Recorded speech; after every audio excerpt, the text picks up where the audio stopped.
स्वस्ति श्री गणेशाय नमः।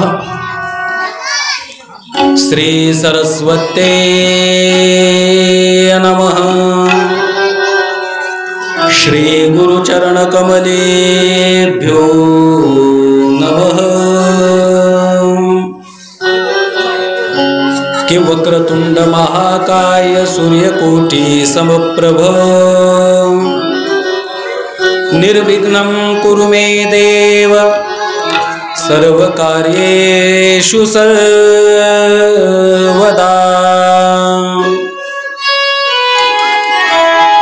अभीप्सितार्थ सिद्ध्यर्थं पूजितो यः सुरागणैः सर्वविघ्नहरस्तस्मै श्री गणाधिपतये नमः।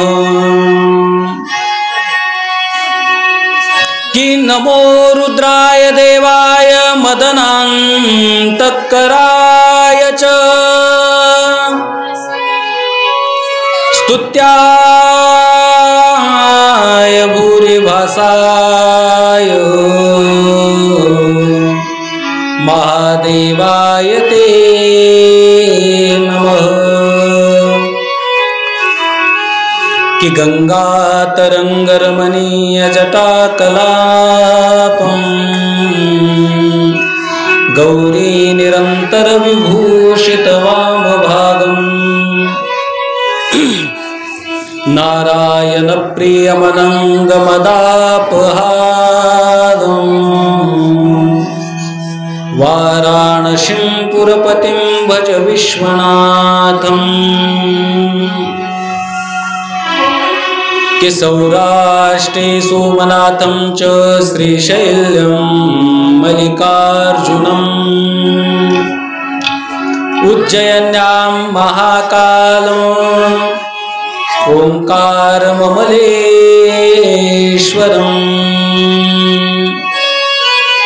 कि परल्यां वैजनाथं च डाकिन्यां भीमशङ्करम् सेतुबन्धतुरामेशं नागेशं दारुकावने।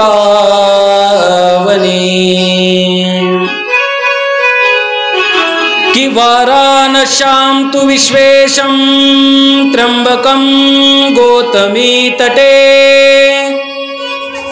हिमालये तु केदारं कृष्णेशं तु शिवालये। एतानि ज्योतिर्लिङ्गानि सायं प्रातः पठेन् नरः सप्तजन्म कृतपापं पुनर्जन्म न विद्यते।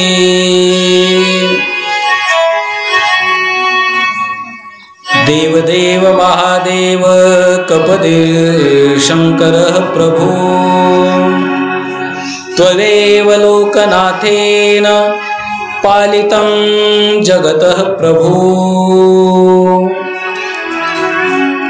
महायुगपीठे तटे भीमरथ्यां वरं पुण्डरीकाय दातुं मुनीन्द्रे सभागत्य तिष्ठन्तमानन्दकन्दं परब्रह्मलिङ्गं भजे पाण्डुरङ्गम्। अलङ्कापुरे रम्यसिंहासनस्थं पदाम्बुजतेजस्फुरदिक्प्रदेशम्। कि विधीन्द्रादिदेवै सदा स्तूयमानम् समाधिस्थमूर्तिं भजे ज्ञानदेवम्। बोलिए श्री शिव महापुराण की, श्री काशी विश्वेश्वर भगवान की जय। श्री महाकालेश्वर भगवान की जय। श्री पंढरीनाथ भगवान की, मौली ज्ञानेश्वर महाराज की जय। जगद्गुरु तुकाराम महाराज की श्री हनुमान जी महाराज की नमः पार्वती पतये शिव हर हर महादेव हरे नमः हरे नमः हरे नमः हरे नमः हरे नमः नमः शिवाय नमः शिवाय। आजच्या या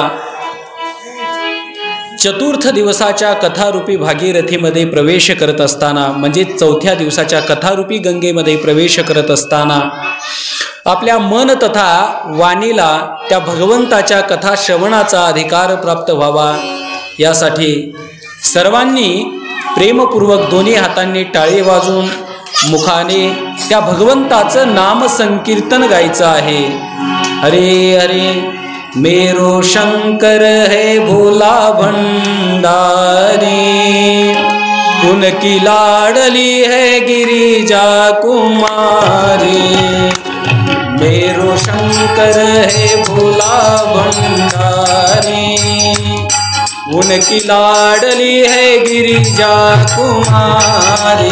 जय हो शंकर है भोला भंडारी उनकी लाडली है जय हो हे महादेव टाळी वाजवी शंकर है भोला भंडारी उनकी लाडली है गिरिजा कुमारी।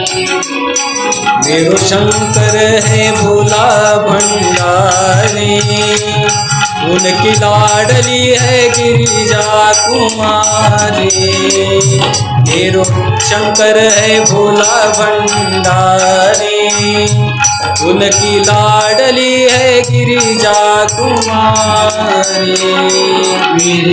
बोला सर्वांनी बोला जय हो उनकी लाडली है गिरिजा कुमारी मेरे शंकर है भोला भंडारी जय हो उनकी लाडली है गिरिजा। एक टाळी वाजून सर्वांनी टाळी वाजून हे महादेव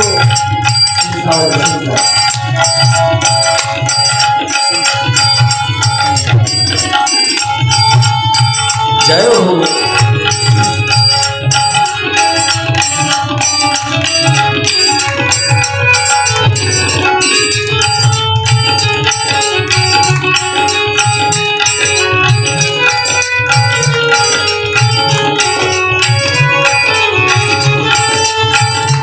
टाळी वाजून सर्वांनी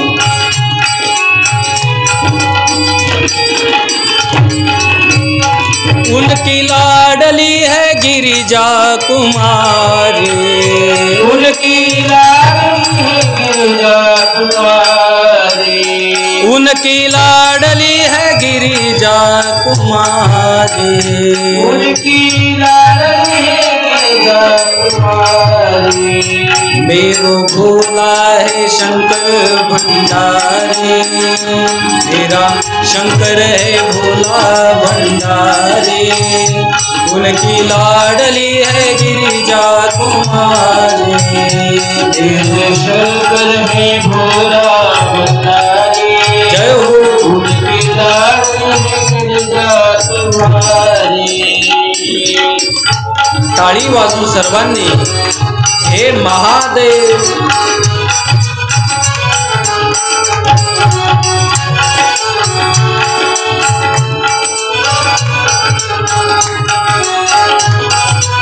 जय हो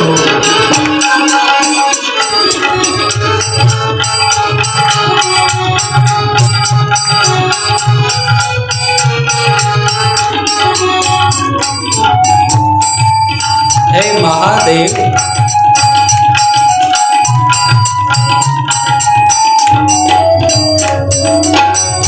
टाळी वाजून सर्वांनी उनकी लाडली है गिरिजा कुमारी उनकी लाडली है गिरिजा कुमारी उनकी गिरिजा कुमारी। उनकी लाडली है गिरिजा तुम्हारी। मेरो शंकर है भोला भोला भंडारी। जय हो। लाडली है गिरिजा कुमारी, मेरो शंकर है भोला भंडारी। उनकी लाडली है गिरिजा कुमारी। टाळी वाजवून सर्वांनी प्रेमपूर्वक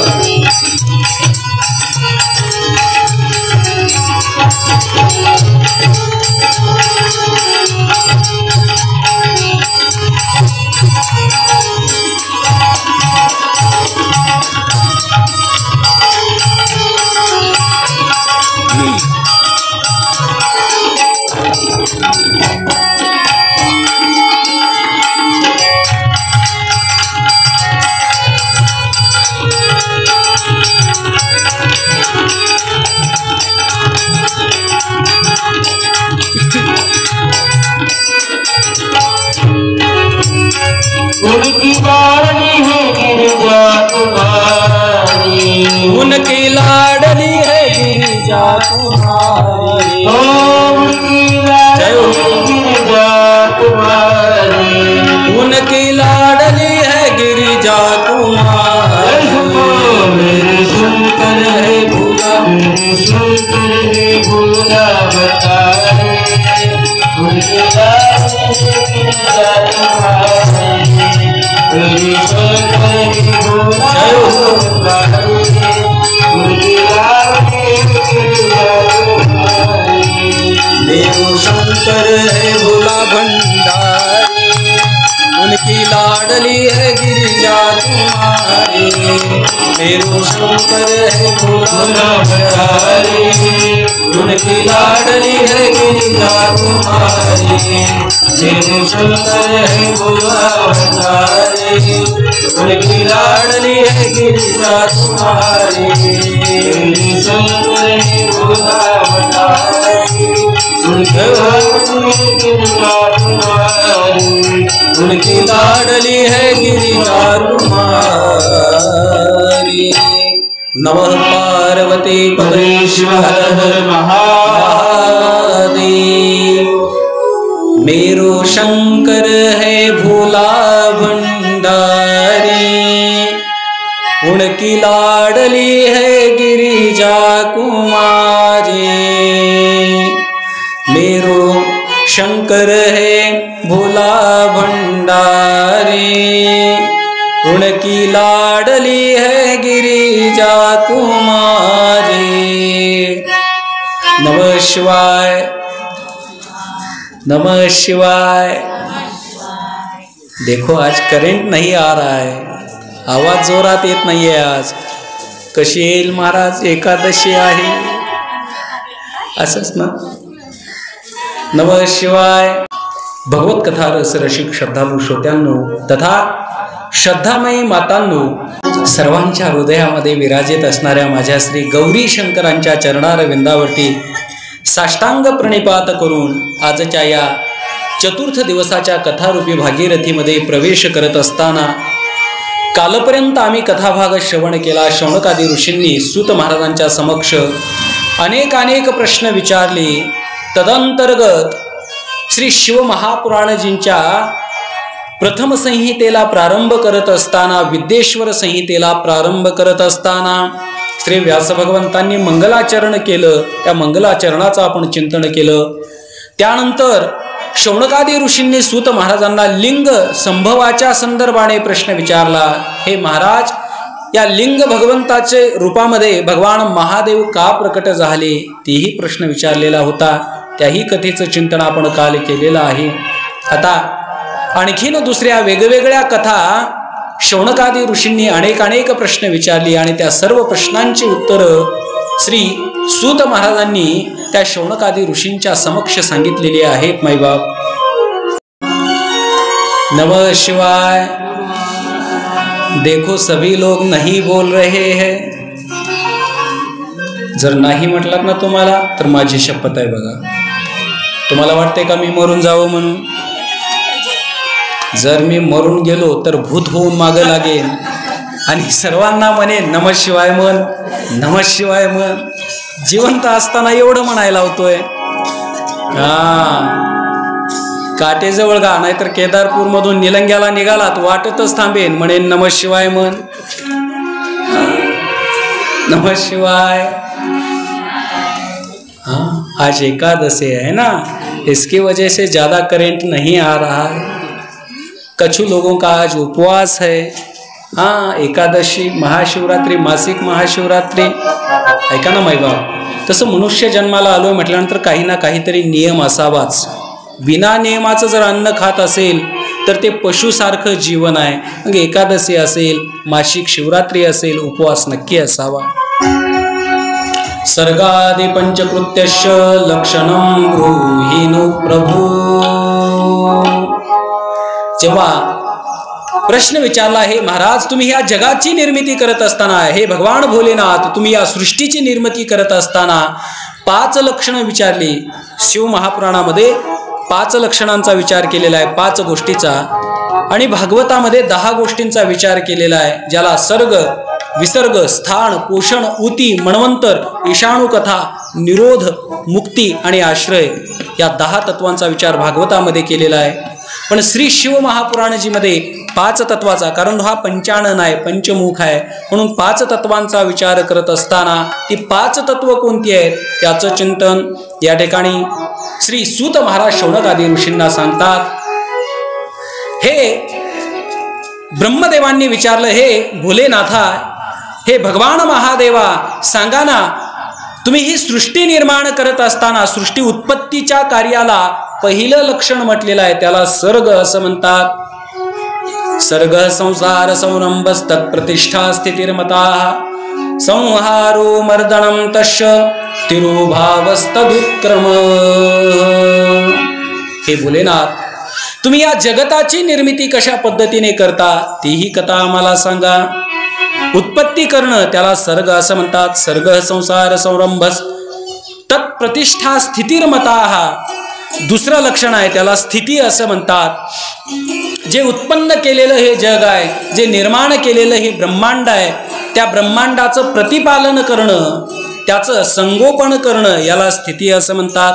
तत्प्रतिष्ठा स्थितिर्मता संहारो मर्दनं तस्य तिरोभावस्तदुत्क्रम.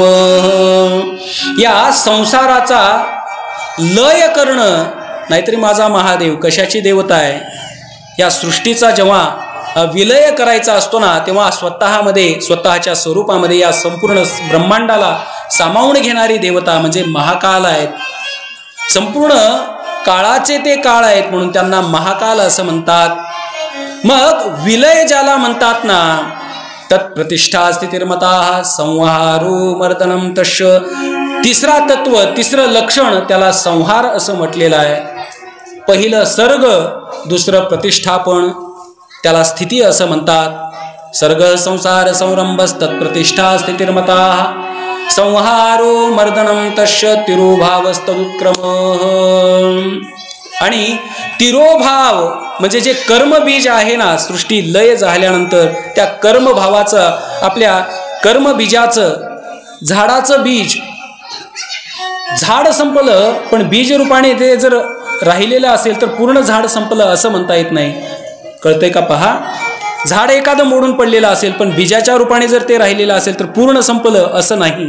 तसं या संसाररूपी या संपूर्ण ब्रह्मांडाचा खेळ जेव्हा भगवान भोलेनाथ पूर्ण करतात, तेव्हा या संसाररूपी ब्रह्मांडाला बीज रूपामध्ये धारण करतात. तिरोभाव बीज रूपामध्ये धारण करतात. आणि शेवटचं तत्व ज्याला मोक्ष असं म्हणतात. तत्प्रतिष्ठा स्थितिर्मता संहारो मर्दनं तस्य तिरोभावस्तदुत्क्रम. या जीवाने या ब्रह्मांडामध्ये जन्म घेतल्यानंतर त्या शिवतत्वाला प्राप्त करून संपूर्ण जन्म मरणाचा फेरा चुकवणं त्यालाच मोक्ष असं म्हणतात. आणि हे 5वं तत्व, अशा 5 तत्वांचा विचार या श्री शिव महापुराणजीमध्ये केलेला आहे.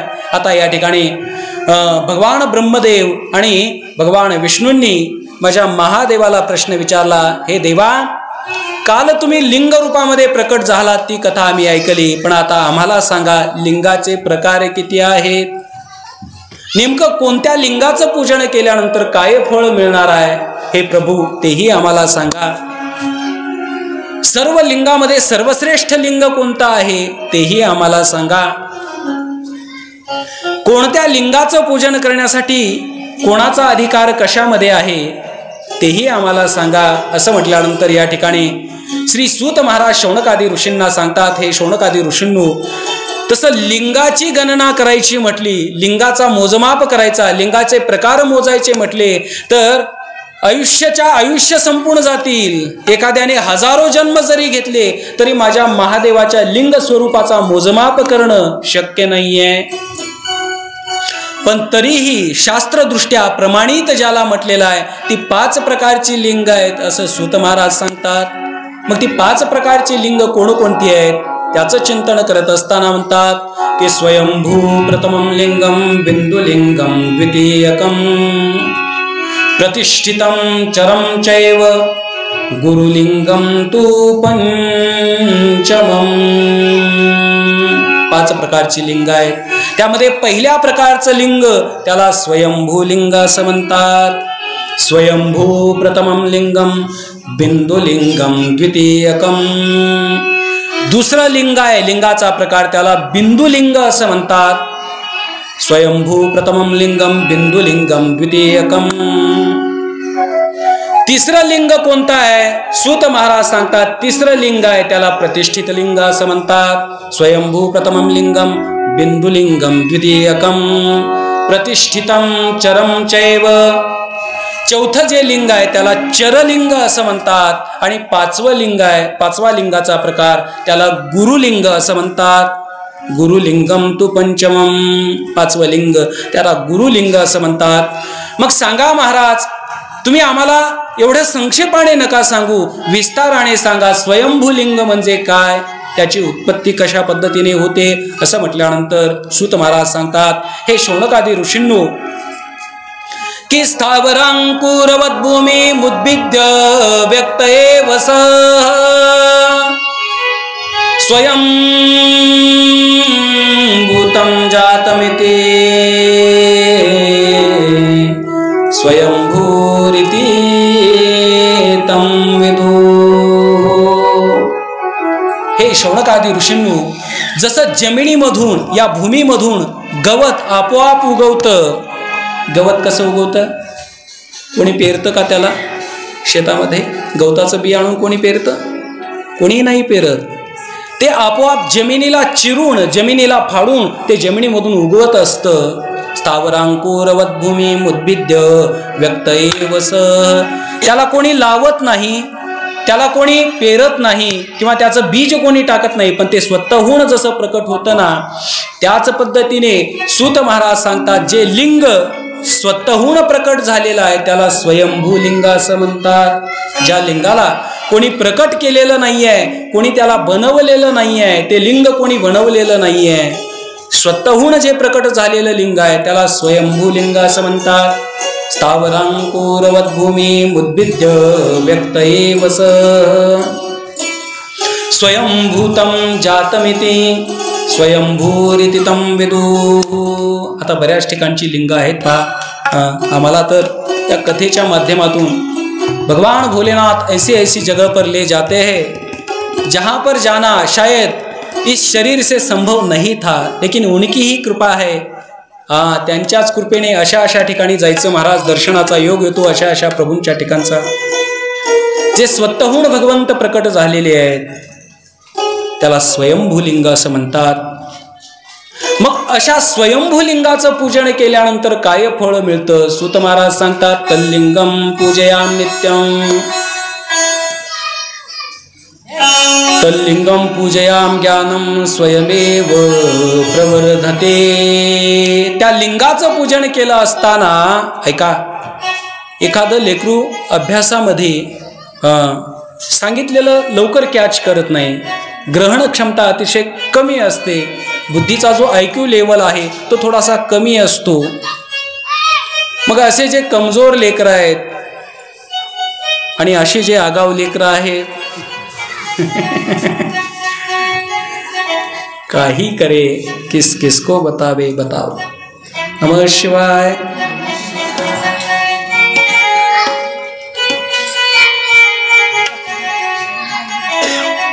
त्यामुळे सर्वांनी नाम तुम्हारा तारनहारा, कब तेरा दर्शन होगा, जिसकी रचना इतनी सुंदर वो कितना सुंदर होगा, वो कितना सुंदर होगा.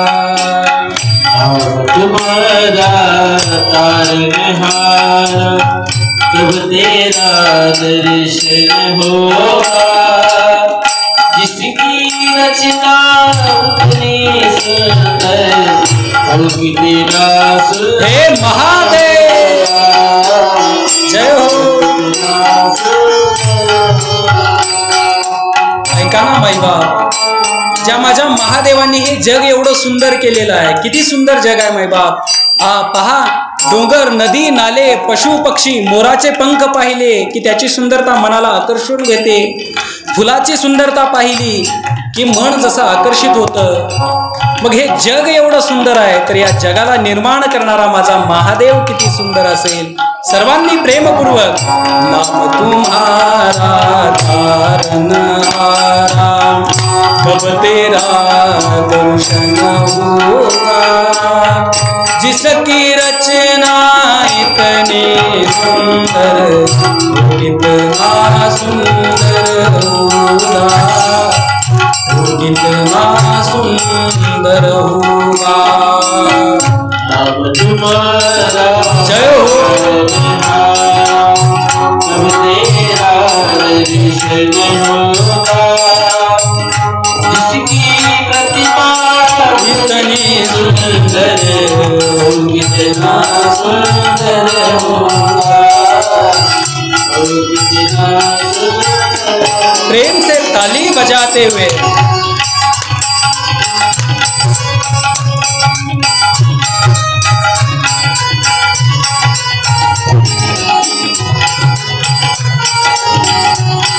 जय हो.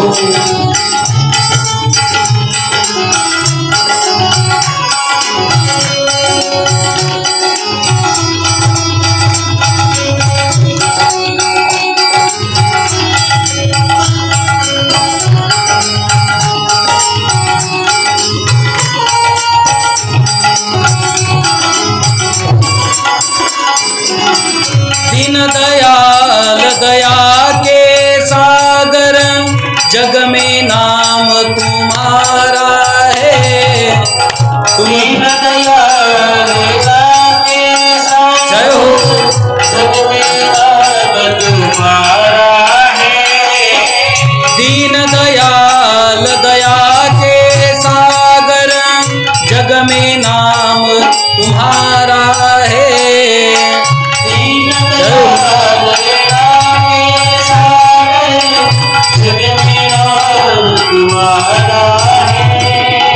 तुम बिन मेरे भोले शंकर कोई नहीं हमारा है. तुम बिन मेरे भोले शंकर कोई नहीं हमारा है. से पार उतरने को, से पार उतरने को तेरा ये शरणा होगा, जिसकी रचना इतनी सुंदर वो कितना सुंदर होगा, वो कितना सुंदर होगा. तुम्हारा तारनहारा, तुम्हारा तारनहारा, जय हो.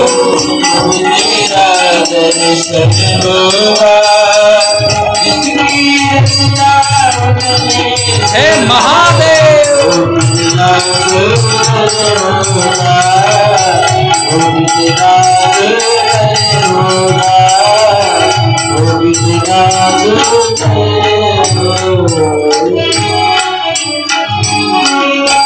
नमः शिवाय.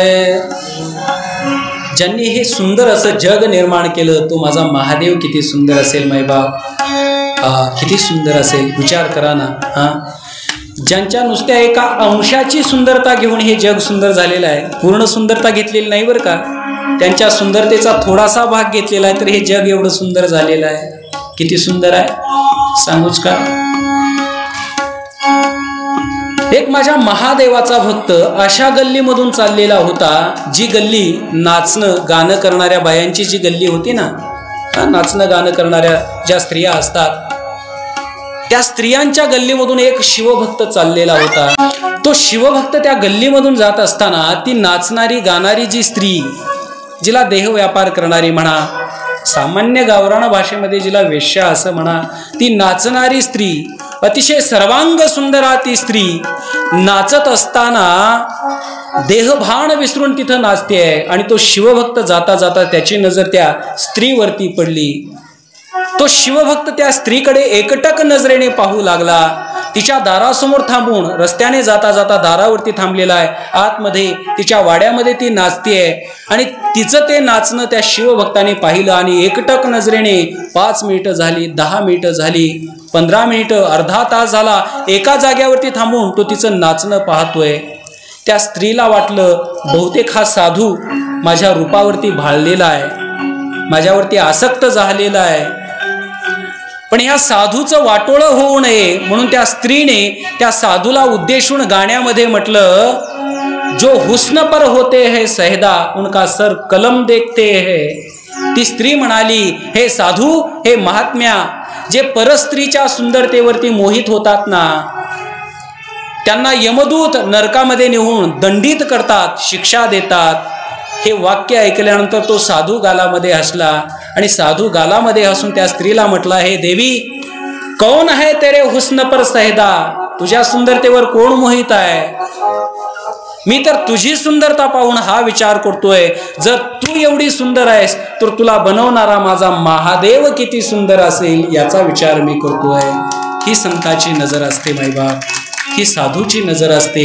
म्हणून मी म्हणतोय, जिसकी रचना इतनी सुंदर वो कितना सुंदर होगा, वो कितना सुंदर होगा. तो नुसता सुंदर नाही, त्याचं नाव देखील सुंदर आहे. नाम तुम्हारा तारणहारा. हे महादेवा, तुमचं नाव तारणहारा आहे. आम्हाला, आमच्यासारख्या जीवांना या संसार सागरातून तारून घेऊन जाणार आहे.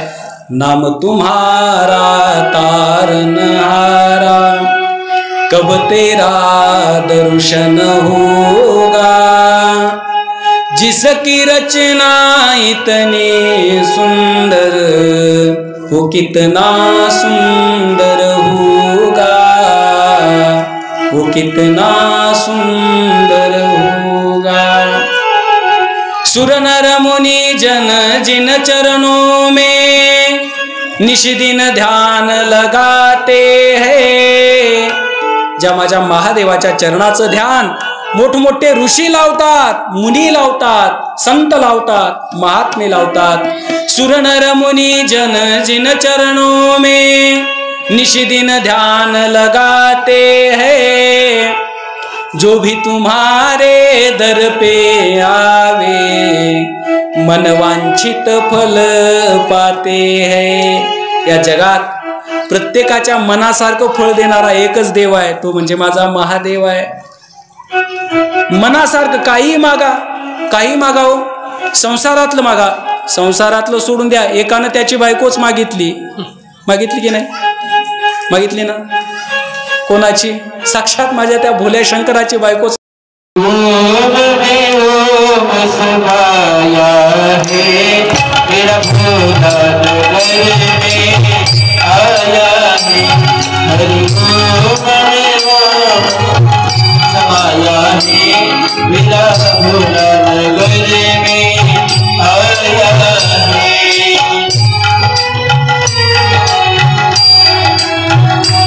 मेरा भोला नगर में आया है, वो नगर में समाया है.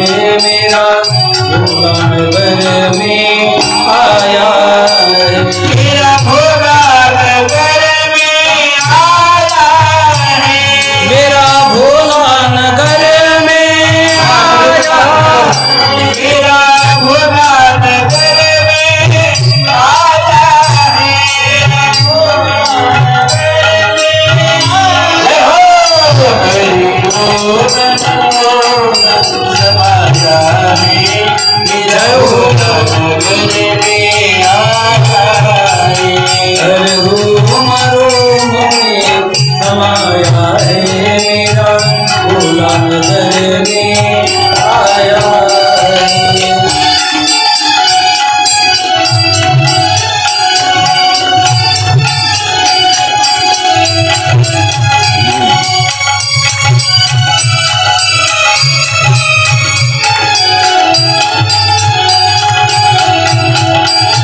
में समाया है मेरा भोला नगर में आया है।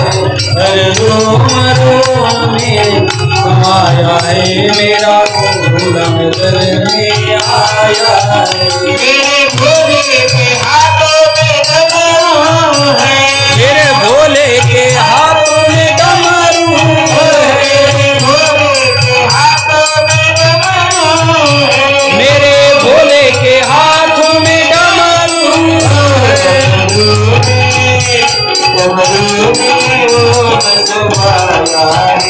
मेरा भोला नगर में आया है।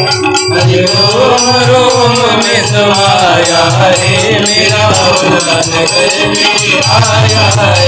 हर रोम रोम में समाया है मेरा भोला नगर में आया है। मेरा भोला नगर में आया है, मेरा भोला नगर में आया नमः पार्वती पतये शिव हर हर महादेव। आत्ता माझ्या लक्षामध्ये आलं, ही लेकर भूतासारखी का नाचतायत? का नाचत असतील बरं? कारण ही जी कथा चाललेली आहे ती महादेवाची कथा आहे, आणि महादेवाच्या समोर कोण नाचतं? कोण नाचतं? भूते वेताळे नाच, हा म्हणून ते नाचतायत. हा, मनामध्ये उद्वेग करून घ्यायचा नाही, मनाला नको तो त्रास द्यायचा नाही. ही भूत नाचतायत कारण ही कथा महादेवाची आहे. स्वयं महादेव यहाँ पधारे है, इसलिए नमः शिवाय. चलो, सूत महाराज या ठिकाणी सांगतात, हे शौनकादी ऋषींनो, त्या स्वयंभू लिंगाचं पूजन केल्यानंतर काय फळ मिळतं? तल्लिंगम पूजयाम ज्ञानम स्वयमेव प्रवर्धते. जर एखादं लेकरू ग्रहण करण्यामध्ये कमजोर असेल, आकलन शक्ती त्याची कमकुवत असेल, अशा साधकाने, अशा लेकराने जर माझ्या या स्वयंभू लिंग स्वरूप असणाऱ्या महादेवाचं पूजन केलं, सूत महाराज सांगतात त्याच्या जीवनामध्ये त्या लेकराला माझा महादेव कुशाग्र असं बुद्धीचं दान देतो. कुशल अशी बुद्धिमत्ता, अतिशय विद्वत वरण्य अशा स्वरूपाचं त्याचं वाक्चातुर्य, अशा पद्धतीची बुद्धी भगवान परमात्मा त्याला दान देतात असं म्हणतात. आता दुसऱ्या लिंगाचं चिंतन सांगतात. स्वयंभू प्रथमं लिंगम बिंदुलिंगम द्वितीयकम. दुसरं लिंग आहे त्याला बिंदुलिंग असं म्हणतात. मग बिंदुलिंग म्हणजे काय त्याचं चिंतन करत असताना सांगतात कि स्वहस्तालिखितं लिंगम शुद्ध प्रणव मंत्रकम यंत्रलिंगम समालिख्य प्रतिष्ठावाहनम चरेत. एखाद्या यंत्रावरती किंवा एखाद्या धातूवरती जे लिंगाचं स्वरूप बनवल्या जातं ना, सुवर्णाचा धातू असेल, चांदीचा असेल, त्याला बिंदुलिंग असं म्हणतात. स्वहस्तालिखितं लिंगम शुद्ध यंत्रपूर्वकम म्हणजे ते यंत्रावरती निर्माण केलेलं जे लिंग आहे त्याला बिंदुलिंग असं म्हणतात. मग या लिंगाचं पूजन केल्यानंतर काय फळ मिळतं? सूत महाराज सांगतात, भावनामये तद्दे शिवदृष्टम न संशय. त्या लिंगामध्ये अतिशय प्रेमपूर्वक अशी भावना करून जर त्या लिंगाचं पूजन केलं तर साक्षात शिवस्वरूपाचं, माझ्या महादेवाचं दर्शन झाल्याशिवाय राहत नाही असं म्हणतात. नमः शिवाय. पर ध्यान से सुनो, सभी खेल श्रद्धा का है, भाव का है, प्रेम का है. आप केवल क्रिया मात्र जर करत असाल ना तर त्याचं फळ कधीही मिळत नाही मायबाप. भाव असावा लागतो, प्रेम असावं लागतं, तेवढा विश्वास, तेवढी निष्ठा असावी लागते. जर निष्ठा ठेवला तर दगडामधूनही सप्ताह मेरा भोला प्रकट हो जाएगा. पण विश्वास ठेवला तर दगडातूनही देव प्रकट होईल. आणि जर विश्वास नसेल ना मायबाप, मध्ये बसलेला देव देखील तुम्हाला दगड दिसेल. हा नजरेचा खेळ केवळ विश्वासावरती अवलंबून आहे. नमः शिवाय. म्हणून सूत महाराज सांगतात, या बिंदुलिंगाचं पूजन केल्यानंतर भावनामये तद्दे शिवदृष्टम न संशय. हे दुसरं लिंग झालं. आता तिसऱ्या लिंगाचं चिंतन सांगतात. स्वयंभू प्रथमं लिंगम बिंदुलिंगम द्वितीयकम प्रतिष्ठितम चरम चैव. तिसरं लिंग आहे त्याला प्रतिष्ठित लिंग असं म्हणतात. मग प्रतिष्ठित लिंग म्हणजे नेमका कोणता प्रकार झाला? सूत महाराज सांगतात काय व्हायचं, पूर्वकालामध्ये जेव्हा राक्षसांचा संचार जास्त वाढायचा ना, त्यांचा त्रास जास्त वाढायचा ना, तेव्हा काही संतांनी, काही साधुमुनींनी, काही देवांनी, इंद्रादी देवतांनी भगवंताची कृपा संपादित व्हावी म्हणून ज्या लिंग स्वरूपाची स्थापना केली ना, त्याला प्रतिष्ठित लिंग असं म्हणतात. सूत महाराज या ठिकाणी सांगतात की देवेश्च ऋषिभिश्चापि स्वात्मसिद्ध्यर्थमेवहि, स्वात्मसिद्ध्यर्थमेवहि. स्वात्मसिद्ध्यर्थ म्हणजे स्वतःच्या मनातील कामना पूर्ण होण्यासाठी ज्या लिंग स्वरूपाची स्थापना केलेली आहे त्याला प्रतिष्ठित लिंग असं म्हणतात. जसं मेरे राघवेंद्र सरकार लंका की ओर गमन कर रहे हैं, लेकिन शिवजी की कृपा संपादन करने के लिए भगवान शिवजींची कृपा प्राप्त व्हावी म्हणून त्या रामेश्वराच्या ठिकाणी समुद्राच्या तटाकावरती जी लिंग स्वरूपाची स्थापना करून पूजा केली ना, देवांनी केलेली असो, ऋषींनी केलेली असो, मुनींनी केलेली असो, मनातील कामना पूर्ण करण्यासाठी ज्या स्वरूपाची स्थापना केली त्याला प्रतिष्ठित लिंग असं म्हणतात. प्रतिष्ठितम चरम चैव, चरम चैव. चौथा लिंगाचा प्रकार सूत महाराज सांगतात त्याला चरलिंग असं म्हणतात. चर शब्दाचा अर्थ आहे चालायमान म्हणजे चालणार.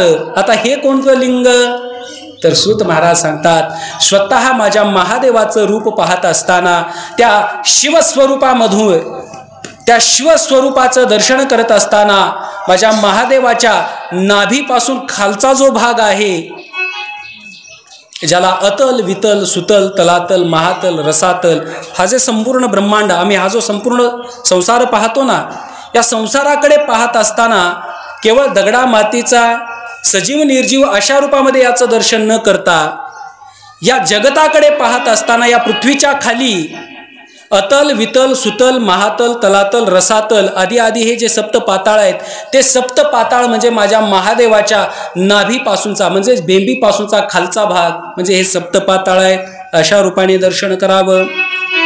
आणि या पृथ्वीच्या वरती म्हणजे मृत्यू लोकाच्या वरती जे भू भव स्व जन मह तप आदी आदी जे सप्त स्वर्ग आहेत, त्या सप्त स्वर्गाचं दर्शन करत असताना माझ्या महादेवाच्या नाभीपासूनचा वरचा हा भाग आहे. अशा रूपाने दर्शन करणं यालाच चरलिंग असं म्हणतात.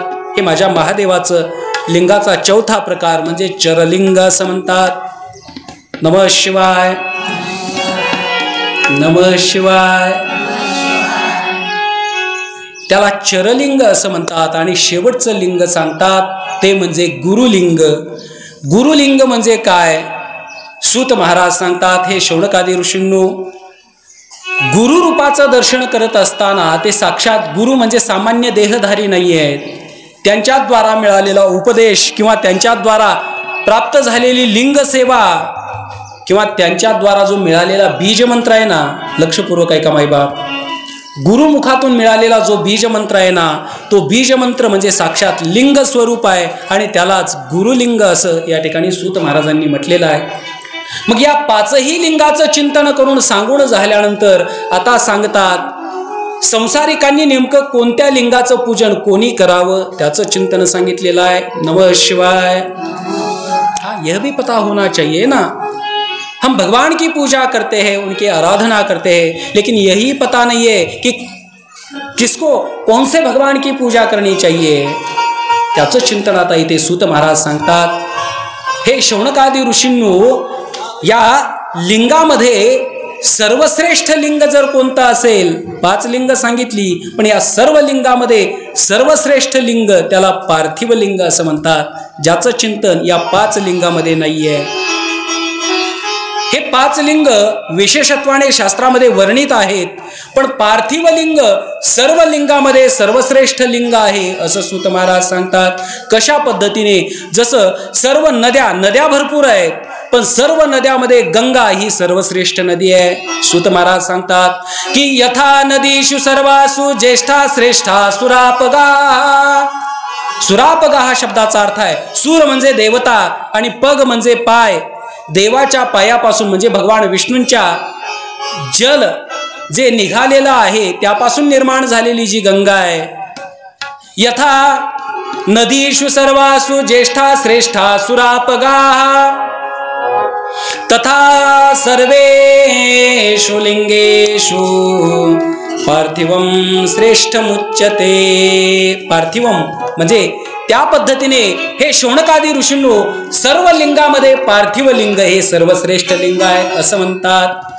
जसं सर्व वर्णामध्ये ब्राह्मण हा सर्वश्रेष्ठ आहे, यथा सर्वेषु वर्णेषु ब्राह्मणः श्रेष्ठमुच्यते तथा सर्वेषु लिंगेषु पार्थिवम श्रेष्ठमुच्यते. जसं सर्व वर्णामध्ये ब्राह्मण श्रेष्ठ आहे त्याच पद्धतीने सर्व लिंगामध्ये पार्थिव लिंग श्रेष्ठ आहे असं म्हणतात. हे शौनकादी ऋषींनो सर्व नगरीमध्ये सर्व क्षेत्रामध्ये काशी जशी सर्वश्रेष्ठ आहे, यथा सर्वेषु तीर्थेषु काशी श्रेष्ठोत्तमा स्मृता. काशी ही सर्वश्रेष्ठ आहे, वाराणसी काशी ही सर्वश्रेष्ठ आहे. त्याच पद्धतीने शौनकादी ऋषींनो सर्व लिंगामध्ये पार्थिव लिंग हे सर्वश्रेष्ठ आहे. नमः शिवाय. जसं सर्व देवामध्ये माझा महादेव सर्वश्रेष्ठ आहे, लक्षात येते ना. यथा सर्वेषु देवेषु ज्येष्ठो श्रेष्ठो महेश्वरा. महेश्वर कौन महेश्वर? मेरा महादेव, मेरा भोला. सभी देवों में वो देवों का देव है, वो सभी देवों से बड़ा देव है, इसलिए उन्हें महादेव ऐसे कहा जाता है. सर्व देवतामध्ये सर्वश्रेष्ठ असणारा देव. यथा सर्वेषु देवेषु ज्येष्ठ श्रेष्ठो महेश्वरा तथा सर्वेषु लिंगेषु पार्थिवम श्रेष्ठमुच्यते. हे शौनकादी ऋषींनो या सर्व लिंगामध्ये पार्थिव लिंग हे सर्वश्रेष्ठ लिंग आहे. मग आता पार्थिव लिंग म्हणायचं कशाला? आता बऱ्याच येथे शिवभक्त आहेत, माझ्या महादेवांची अनन्य उपासक आहेत. आता त्या अनन्य उपासकांना माहिती असेल पार्थिव लिंग कशाला म्हणतात, पण बऱ्याच जणांना माहिती नसेल पार्थिव लिंग म्हणजे काय. सूत महाराज सांगतात, पवित्र स्थानावरची मृदा असेल, माती असेल, वाळू असेल, ते पवित्र स्थानावरची मृदा किंवा स्वतःच्या हाताने जे निर्माण केलेली उपासनेसाठी निर्माण केलेलं जे लिंग आहे ना, स्वतःच्या हाताने निर्माण केलेलं जे लिंग आहे त्याला पार्थिव लिंग असं म्हणतात. पवित्र स्थानावरची मृदा असावी, पवित्र स्थानावरचं जल असावं आणि ते जल पवित्र अवस्थेमध्ये, पवित्र अशा शुचिर्भूत अवस्थेमध्ये पवित्र स्थानावरती बसून माझ्या महादेवाच्या पंचाक्षर नामाचा जाप करत करत जे लिंग बनवल्या जाईल, पंचाक्षर असेल, षडाक्षर असेल, महामृत्युंजय असेल, कोणत्याही एका मंत्राचा जाप करत करत करत स्वतःच्या हाताने जे लिंग बनवल्या गेलेलं आहे त्याला पार्थिव लिंग असं म्हणतात. आणि या पार्थिव लिंगाची उपासना सर्व लिंगामध्ये सर्वश्रेष्ठ फलदायी सांगितलेली आहे. सर्वात जास्त श्रेष्ठ महत्वाची ती साधना सांगितलेली आहे. त्या पार्थिव लिंगाचं पूजन करावं, अनुष्ठान करावं. यथाविधी योग्य कालापर्यंत अनुष्ठान करून झाल्यानंतर, अनुष्ठान संपन्न झाल्यानंतर त्या लिंगाला पवित्र वाहत्या जलामध्ये समर्पित करावं. ही पार्थिव लिंगाची अनुष्ठान पद्धती आहे. पण पार्थिव लिंगाचं पूजन कोणी कोणी करावं? सर्वांनी करावं का? सर्वांनी करण्याची मर्यादा नाही आहे माईबाप. कोणी कोणी करावं? सूत महाराज या ठिकाणी सांगतात, हे शौनकादी ऋषींनो, पार्थिव लिंगाचं पूजनाचं फल विशेषत्वाने प्राप्त होण्यासाठी त्यांचं पूजन कोणी कोणी करावं? स्त्रीनाम तु पार्थिवानाम सभर्तॄणाम विशेषतः. हे शौनकादी ऋषींनो, जी माझी माऊली सुवासिनी आहे ना, त्या सुवासिनी मातेने पार्थिव लिंगाचं पूजन करावं असं सांगितलेलं आहे. पण तिने एकटीने करू नये. विशेष फलप्राप्ती पाहिजे असेल तर एकटीने पूजन करू नये. स्वहस्ताने निर्माण केलेलं लिंग पण एकट्याने पूजन करू नये.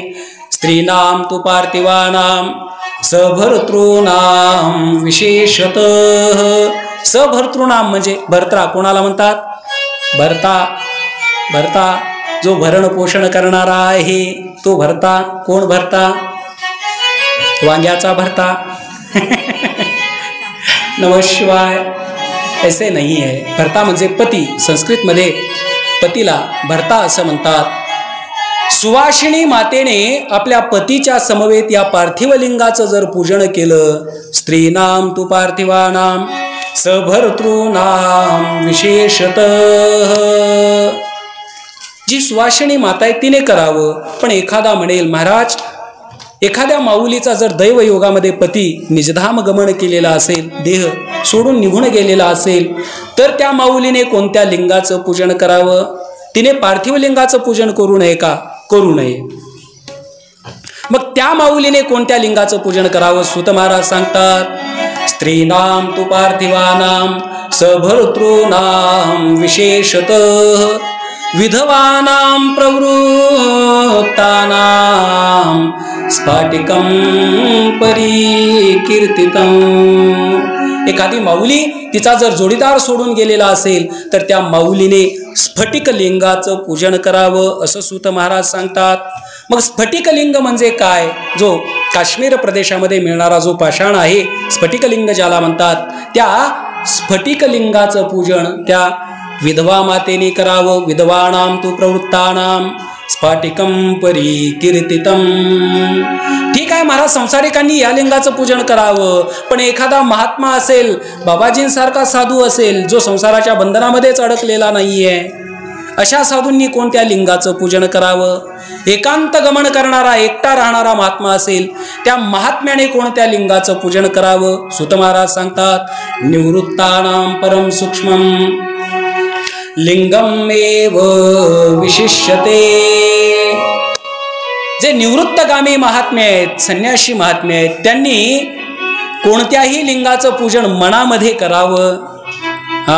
मनामध्ये लिंग स्वरूपाची कामना करावी, मनामधून लिंगाचं चिंतन करावं आणि त्या मानसिक लिंगाचं पूजन अशा महात्म्यांनी करावं असं म्हटलेलं आहे. निवृत्तानां तु परम सूक्ष्मं लिंगमेव विशिष्यते. परम सूक्ष्म म्हणजे मनामध्ये त्या लिंगाचं चिंतन करावं आणि त्याचं पूजन करावं. आणि त्या लिंगाचं पूजन करत असताना आता तुमच्या माझ्यासारखे जे संसारिक आहेत, आमच्याकडे षोडशोपचार असू शकतात. मी कालच सांगितलं तुम्हाला, षोडशोपचार म्हणजे सर्व द्रव्य सामुग्री आमच्याकडे असू शकते. पण एखादा महात्मा आहे, त्याच्याकडे काय सामुग्री असणार आहे? मग त्याने जर महादेवाचं पूजन करायचं तर महादेवाला त्याने काय समर्पित करावं? त्या साधूंनी काय समर्पित करावं? सूत महाराज सांगतात, निवृत्तानां परम सूक्ष्मं लिंगमेव विशिष्यते विभूत्याभ्यर्चनं तस्मात् विभूतिं च निवेदयेत्. त्या साधूकडे काय राहणार आहे महाराज? एकच, ती म्हणजे विभूती. माझ्या महादेवाला नुसती विभूती जरी समर्पित करून त्यांनी पूजन केलं ना, तर जेवढं फळ षोडशोपचाराने पूजा केल्यानंतर मिळणार आहे तेवढंच फळ माझा महादेव नुसतं भस्म समर्पित करून जरी पूजन केलं तरी त्या पूजेने प्रसन्न होऊन तेवढंच फळ देणारा तो माझा देव आहे. नमः शिवाय. नुसतं भस्म चढवल्यानं तरी तो प्रसन्न होऊन तेवढं वर देणारा तो माझा देव आहे. हे भस्म चढ़ाने से सब काम होता है. कहाँ पर? मेरे भोलेनाथ पर. हे भस्म चढ़ाने से सब काम होता है. भोलेनाथ को खुश करना आसान होता है. महादेव को खुश करना आसान होता है. नुसतं भस्म जरी समर्पित केलं तरी माझा महादेव प्रसन्न होतो असं सूत महाराज सांगतात. निवृत्तानां च परम सूक्ष्मं लिंगमेव विशिष्यते विभूत्याभ्यर्चनं तस्मात् विभूतिं च निवेदयेत्. सांगतात महाराज. नका वाचू. नमः शिवाय. सांगतात महाराज या ठिकाणी. आता विभूतीचं चिंतन निघालंय म्हटल्यानंतर सांगतात, हे शौनकादी ऋषींनो, त्या महात्म्याने विभूती समर्पित करावी. पण आता विभूती ही 3 प्रकारची आहे असं सूत महाराज या ठिकाणी सांगतात. विभूती त्रिविधा प्रोक्ता. हे शौनकादी ऋषींनो, विभूत्याभ्यर्चनं तस्मात् विभूतिं च निवेदयेत्. विभूती त्रिविधा प्रोक्ता. लोकवेद शिवाग्निभी. गोड चिंतन आहे बरं का मायबाप, लक्षपूर्वक आहे का. सूत महाराज सांगतात, जो साधू किंवा एखादा शिवभक्त माझ्या महादेवाला जी विभूती समर्पित करतोय किंवा शरीरावरती जी विभूती धारण करतोय, त्या विभूतीमध्ये तीन प्रकारची विभूती आहे असं सूत महाराज सांगतात. मग कोणकोणती विभूती आहे आणि माझ्या महादेवाला सर्वात जास्त प्रिय असणारी, सर्वश्रेष्ठ असणारी विभूती भस्म नेमकं कोणतं भस्म आहे? सूत महाराज सांगतात,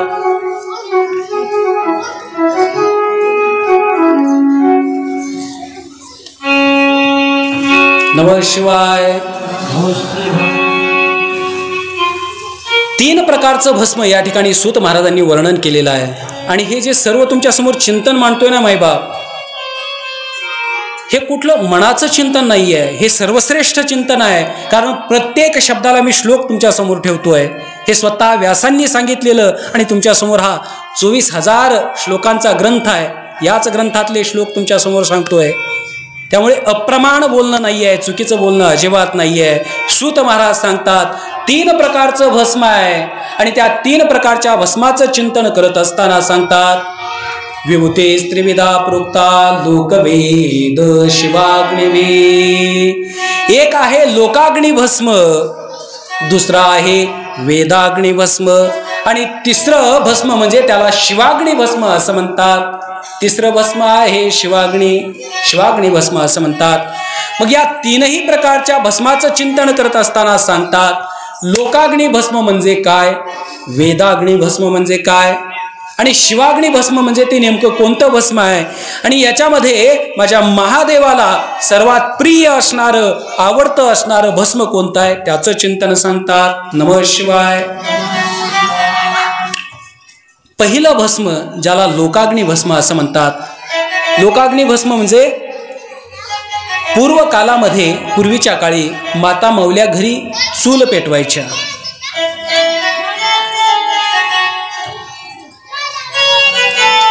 जा माय जा वासरा तिकडं लांब जा. नमः शिवाय.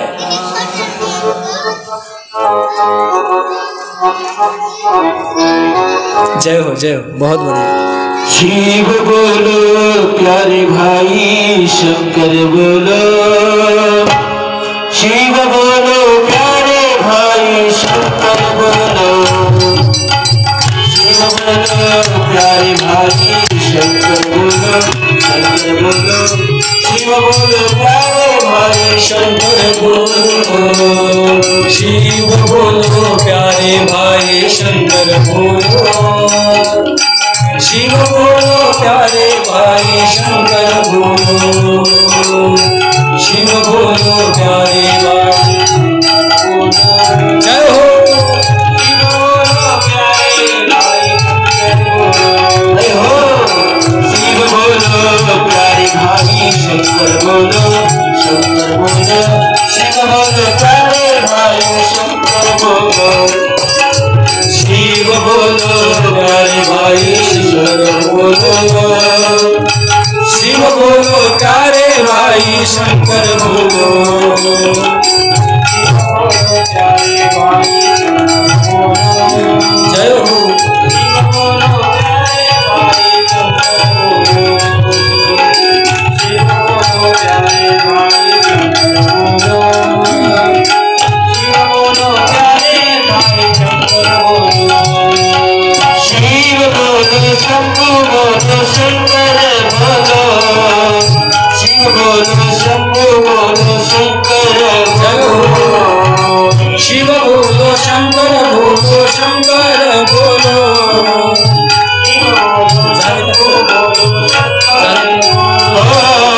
शिव बोलो शंभु बोलो शंकर बोलो. शिव जय हो. हे महादेव. चला, महादेवाचं रूप झालेलं असेल तर घेऊन या.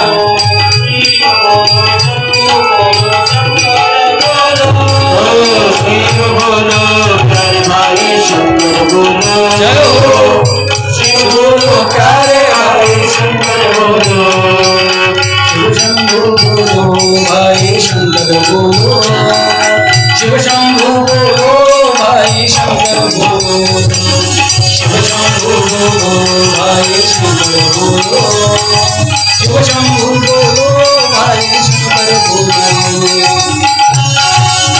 जय हो.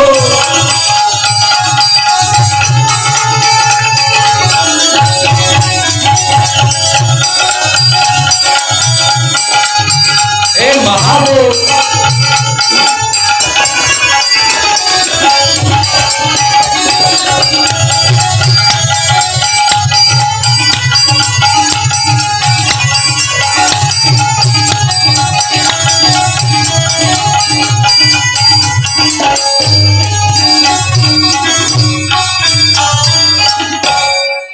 नमः शिवाय. नमः शिवाय.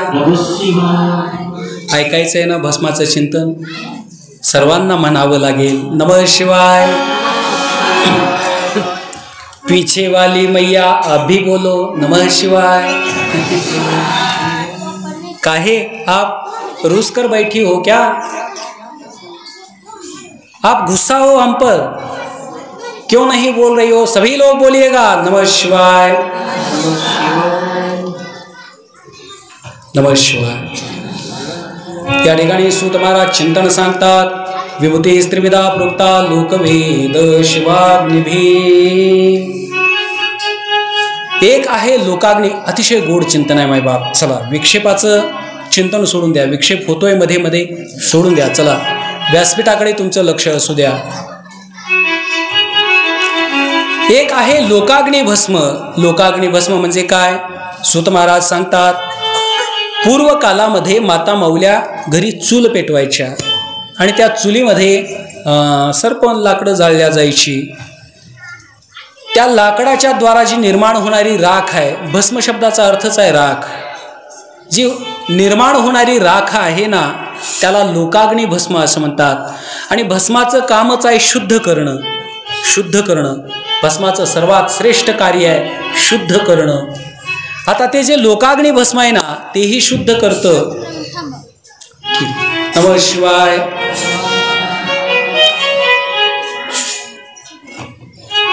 जे लोकाग्नी भस्म आहे ना, तेही शुद्ध करतं. पण काय शुद्ध करतं? जुन्या काळामध्ये माता माऊल्या जर उच्चिष्ट झालेले भांडे असायचे ना, खरकटे भांडे, ते भांडे शुद्ध करण्यासाठी, स्वच्छ करण्यासाठी त्या भस्माचा वापर करायचे. बरोबर ना? भस्माचं कामच आहे पवित्र करणं, शुद्ध करणं. ते जे लोकाग्नी भस्म आहे, ते जे उच्चिष्ट पात्र आहेत त्यांना शुद्ध करण्याचं काम करतं. दुसरं भस्म या ठिकाणी सूत महाराज सांगतात, वेदाग्नी भस्म. नमः शिवाय. नमः शिवाय. दुसरं भस्म ज्याला वेदाग्नी भस्म असं म्हणतात. मग वेदाग्नी भस्म म्हणजे काय? तर यज्ञकुंडामध्ये वेदोक्त मंत्राच्या द्वारा ज्या समिधा जाळल्या जातात, जे काष्ठ जाळल्या जातात आणि वेदांचा विविध प्रकाराने मंत्राचा जाप करत करत जे भस्म त्या यज्ञकुंडामध्ये निर्माण होतं ना, त्याला वेदाग्नी भस्म असं म्हणतात. नमः शिवाय. ते झालं वेदाग्नी भस्म, जे घराला पवित्र करण्याचं काम करतं, घरामध्ये मांगल्याचं वातावरण देण्याचं काम करतं, जे वेदाग्नी भस्म आहे. आणि तिसरं भस्म ज्याला शिवाग्नी भस्म म्हणतात, आणि हे सर्वश्रेष्ठ भस्म आहे माईबाप. मग शिवाग्नी भस्म म्हणजे काय? ते कशा प्रकाराने निर्माण होतं? सूत महाराज सांगतात. या ठिकाणी व्यास भगवंत वर्णन करतात की शिवाग्नी रीती संप्रोक्तस्तेन दग्धम शिवाग्निजम कपिला गोमयं पूर्वं केवलं गव्यमेव वा. आहा. शिवाग्नी भस्म म्हणजे 5 प्रकारची काष्ठ. ती 5 प्रकारची काष्ठ घेऊन स्वतःच्या हाताने जे निर्माण केल्या जाणारं भस्म आहे, ते शिवाग्नी भस्म आहे. आणि माझ्या महादेवाला सर्वात प्रिय असणारं ते भस्म आहे असं सूत महाराज सांगतात, व्यासप्रभू सांगतात. मग 5 प्रकारची काष्ठ, 5 प्रकारच्या झाडांची लाकडं. कोणकोणत्या झाडाची लाकडं? व्यास महाराज सांगतात ते शंभ्याश्वत्थ पलाशान्वा वटर्गद बिल्वकाण शिवाग्निना दहेच्युद्धं तद्वै भस्मं शिवाग्निजम्. 5 प्रकारच्या झाडाची लाकडं. त्यामध्ये पहिलं झाड सूत महाराज सांगतात, पहिला वृक्ष कोणता? शम्या अश्वत्थ पलाशान्वा. शमी, ज्याला शमीचं झाड म्हणतात. शमीचं झाड म्हणजे कोणतं? त्या वृक्षाची पानं घेऊन शमी. अश्वत्थ, अश्वत्थ म्हणजे हे जे इथं आहे याला अश्वत्थ असं म्हणतात. संस्कृतमध्ये पिंपळाला अश्वत्थ असं म्हणतात. एक शमी वृक्षाची काष्ठ, दुसरी आहेत अश्वत्थ वृक्षाची म्हणजे पिंपळाची काष्ठ. शम्या अश्वत्थ पलाशान्वा. पलाश म्हणजे ज्याला पळस असं म्हणतात. पलाशान्वा. वट अर्गद बिल्वकान. वट म्हणजे वटवृक्ष, ज्याला वडाचं झाड असं म्हणतात. त्या वडाची काष्ट शम्या अश्वत्थ पलाशान्वा. वट अर्गद बिल्वकान. आणि 5वा वृक्ष ज्याला बिल्व वृक्ष असं म्हणतात. बिल्वकान. या 5 वृक्षाची वाळलेली काष्ठ घेऊन त्याचं भस्म बनवायचं. पण नेमकं कसं भस्म बनवायचं त्याचा विधी इथे सांगतात. काळ्या गाईचं शेण. कपिला गोमयम पूर्वम केवलम गव्यमेव वा. काळ्या गाईचं शेण. तसं सर्वच गायी पवित्र आहेत, पण दैवयोगाने भाग्याने तुम्हाला जर काळ्या गाईचं शेण भेटलं, तेही शेण सूत महाराज सांगतात खाली जमिनीवरती पडलेलं शेण नाही. काळी गाय शेण टाकत असताना तांब्याच्या पात्रामध्ये, तांब्याचं जे पात्र असेल, ताट असेल, त्या ताटामध्ये वरच्यावर ते शेण धरून ते शेण त्याच पद्धतीने वाळल्यानंतर ते वाळलेलं शेण, त्या वाळलेल्या शेणामध्ये या 5 प्रकारची काष्ठ मिसळून अग्नी पेटवायचा. पण तो अग्नी पेटवत असताना कशा पद्धतीने? शिवाग्नी रीती संप्रोक्त. शिव अग्नी, शिवाग्नी रीती संप्रोक्त. तेन दग्धम शिवाग्निजम. शिव महामंत्राचा जाप करत करत करत त्या अग्नीला प्रज्वलित करायचं. आणि शिव अग्नी म्हणजे पंचाक्षर मंत्र म्हणा, षडाक्षर मंत्र म्हणा, पण षडाक्षर मंत्र सर्वांनी म्हणायचा नसतो. लक्षपूर्वक आहे का? कोणी म्हणायचा? मग ज्यांना गुरुमुखातून तो मंत्र मिळालेला आहे त्यांनीच त्या मंत्राचा जाप करावा. कारण षडाक्षर मंत्र हा स्वतः वेदामध्ये असलेला मंत्र आहे, सर्वश्रेष्ठ मंत्र आहे. त्यामुळे षडाक्षर मंत्र स्वमुखाने जाप करायचा नसतो. जर गुरुमुखाने त्याचा आम्हाला अनुग्रह मिळालेला असेल, गुरु दीक्षा घेतलेली असेल, तरच मग षडाक्षर मंत्र जाप करता येतो. पण षडाक्षर मंत्र गुरु दीक्षा झालेली नसेल हरकत नाहीये, पंचाक्षर मंत्र सर्वांनी म्हटलेला चालतो. नमः शिवाय. कोणता मंत्र? पंचाक्षर. कोणता? नमः शिवाय. या मंत्राचा जाप सर्वांनी केलेला चालतो. मग या मंत्राचा जाप करत करत किंवा महामृत्युंजय मंत्राचा जाप करत करत तो अग्नी प्रज्वलित करायचा. ते काष्ठ त्या शेणामध्ये जाळायचे आणि त्याद्वारा जे निर्माण होणारं भस्म आहे त्याला शिवाग्नी भस्म असं म्हणतात. व्यास भगवंत या ठिकाणी सांगतात ते जे भस्म आहे त्याला शिवाग्नी भस्म असं म्हणतात. आणि हे शिवाग्नी भस्म माझ्या महादेवाला, माझ्या भोलेनाथांना हे सर्वश्रेष्ठ सर्व प्रिय असणारं भस्म आहे असं या ठिकाणी सूत महाराज म्हणतात. नमः शिवाय.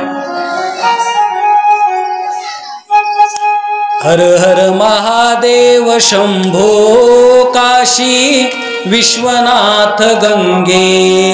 हर हर महादेव शंभो काशी विश्वनाथ गंगे.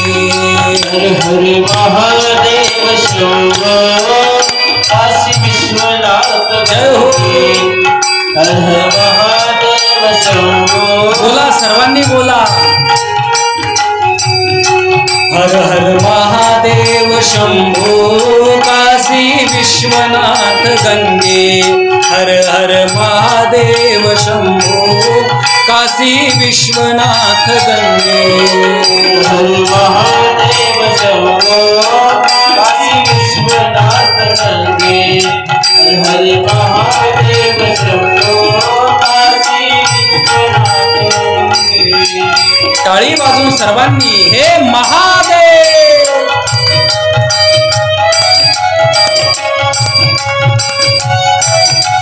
जय हो.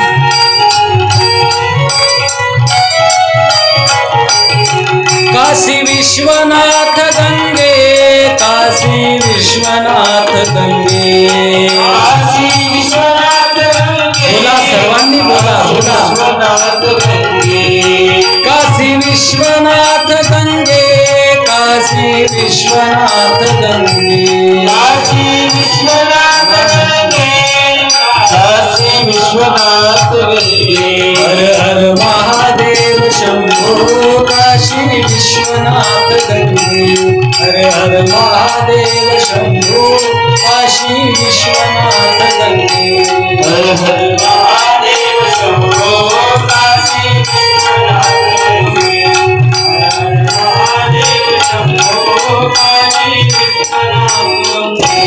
हर हर महादेव शंभो, काशी विश्वनाथ गंगे, हर हर महादेव शंभो, काशी विश्वनाथ गंगे, हर हर महादेव शंभो, काशी विश्वनाथ गंगे, हर हर महादेव शंभो, महादेव शंभो, काशी विश्वनाथ गंगे, हर हर महादेव शंभो, काशी विश्वनाथ गंगे, हर हर महादेव शंभो, काशी विश्वनाथ गंगे, हर हर महादेव शंभो, काशी विश्वनाथ गंगे, काशी विश्वनाथ विश्वनाथ गंगे। नमः शिवाय, नमः शिवाय.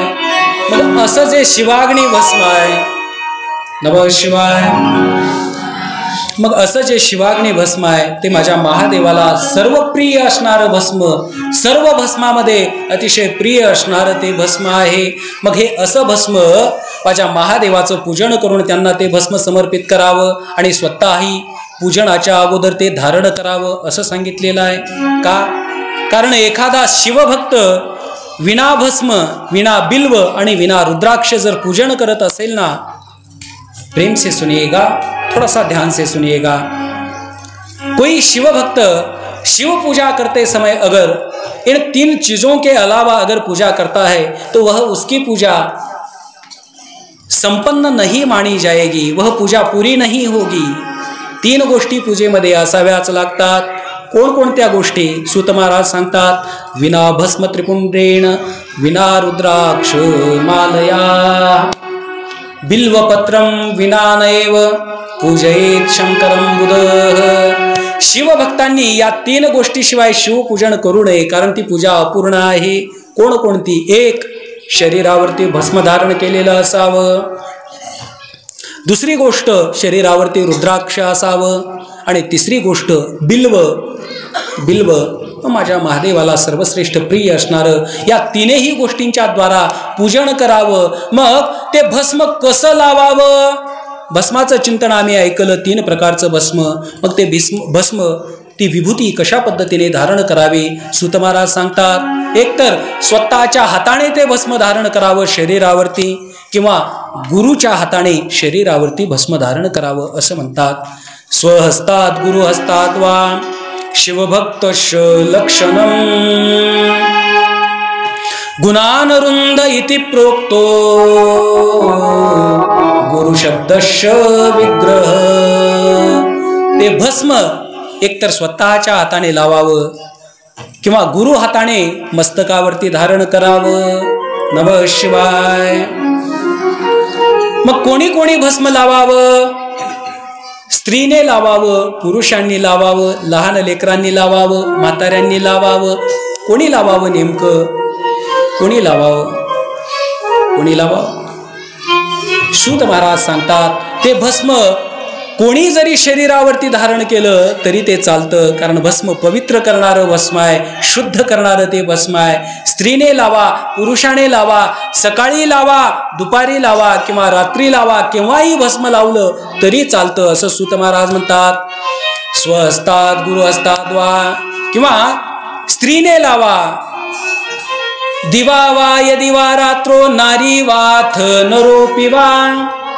दिवा वा यदि वा रात्रो म्हणजे दिवा म्हणजे दिवसा लावलं तरी चालतं, वा रात्री किंवा रात्री लावलं तरी चालतं. दिवा वा यदि वा रात्रो नारी वाथ नरोपि वा. नारीने म्हणजे स्त्रीने लावलं तरीही चालतं किंवा पुरुषांनी लावलं तरी चालतं, कारण सर्वांसाठी ते भस्म आहे. नमः शिवाय. गुरु हाताने भस्म लावावं श्रेष्ठ आहे. गोड आहे बरं का, लक्षपूर्वक आहे का. गुरु हाताने लावावं. पण उगाच लोक गुरु म्हणतायत म्हणून कोणालाही गुरु करत बसू नये. कारण स्वतःचं जीवन एखाद्याला समर्पित करत असताना त्याचा अधिकार किती आहे हे पाहणं अगोदर महत्वाचं आहे. कारण तुम्ही जर एकदा त्याला गुरु म्हणून स्वीकारलात ना, पुन्हा त्याच्यामध्ये दोष बघण्याचा अधिकार आपल्याला राहत नाही. जर दोष दिसत जरी असले आणि ते जर पाहिले तर तोही नरकामध्ये जातो आणि पाहणाराही नरकामध्ये जातो. म्हणून जर दोष आहेत की नाहीत हे कधी पाहायचे, गुरु करण्याच्या अगोदर पाहायचं. माता माऊल्या हुशार असतात. बाजारामध्ये गेल्या उगा एक 10 रुपयाचं गाडगं जरी आणायचं म्हटलं तरी त्याला तपासून आणतात, वाजवून आणतात. वाजवून आणतात ना, वाजवून आणतात. आता वाजवण्याने काय कळतं काय माहिती, पण वाजवून आणतात. आणावं. 10 रुपयाचं गाडगं जरी आणलं तरी आम्ही तपासून आणतो. मग ऐका ना मातांनो, हे संपूर्ण जीवन ज्यांच्या शब्दावरती समर्पित करायचंय, कळते का पहा. हे संपूर्ण जीवन ज्यांच्या चरणावरती ज्यांच्या शब्दावरती समर्पित करायचं आहे तो अधिकारी असला पाहिजे. केवळ लोक मानतात, मागे लोकांचा भरपूर त्यांच्या ओघ आहे म्हणून कोणाच्याही चरणावरती गुरु म्हणून हे जीवन समर्पित करायचं नाही मायबाप. का? कारण महाराज म्हणतात, तुकोबाराया म्हणतात, पोटासाठी संत झाले कलित बहु. नमः शिवाय. गुरु पाणी पिना छान के, गुरु करना पहचान के, असं म्हणतात. नमः शिवाय.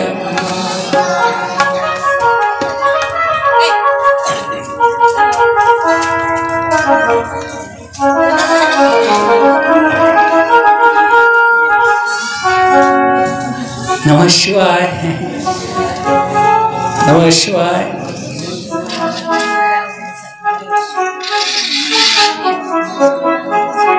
का बता रहे थे हम.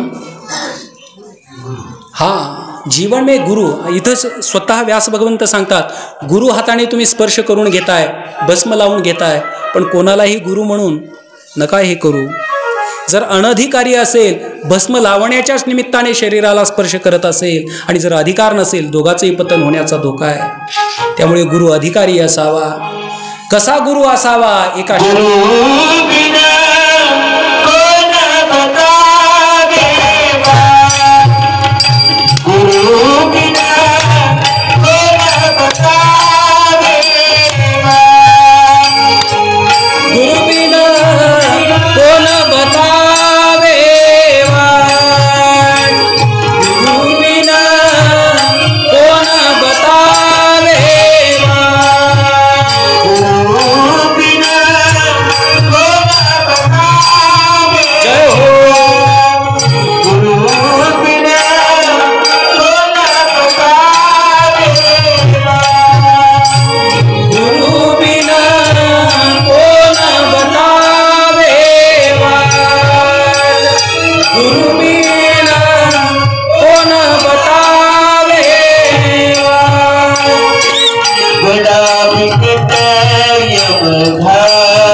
स्वर.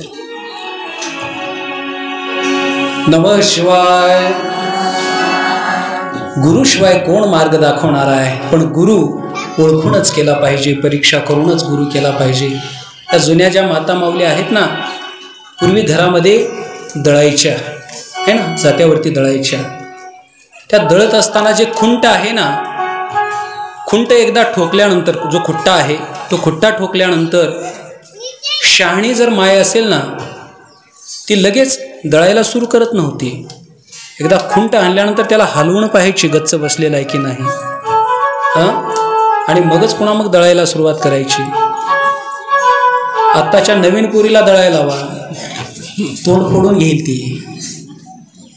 खुंट नीट नाही बसला तर खुंटा व्यवस्थित त्याच्यावरती ठोका मारून गच्च बसून तो व्यवस्थित आहे की नाही हे पाहून परीक्षा करून मग व्यवस्थित दळण केलं की कार्य संपन्न होतं. तसं गुरु करत असतानाही ठोकून तपासून पाहावं लागतं, हा वैराग्याच्या गोष्टीवरती पक्का आहे की नाही. याच्या जीवनातलं वैराग्य, याच्या जीवनातलं तप, याच्या जीवनातला बोध, याच्या जीवनातलं ज्ञान पक्का आहे की नाही.